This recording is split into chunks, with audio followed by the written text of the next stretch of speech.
Elon মাস্কের Starship rocket ইতিহাস গড়ল।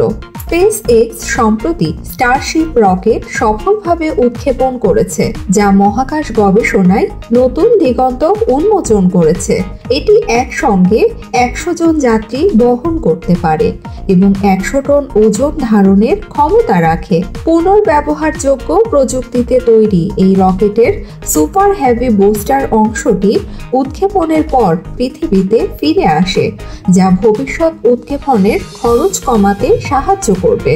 Elon Musk আরও জানিয়েছেন, স্টারশিপ ব্যবহার করে মাত্র 30 মিনিটে পৃথিবীর যে কোনো প্রান্তে যাতায়াত করা সম্ভব হবে।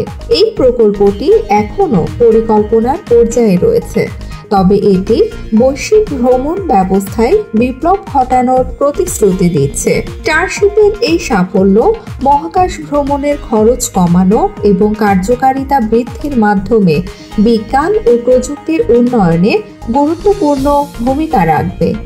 একই সঙ্গে এটি ভ্রমণ ও যোগাযোগ ব্যবস্থায় এক নতুন যুগের সূচনা করতে পারে।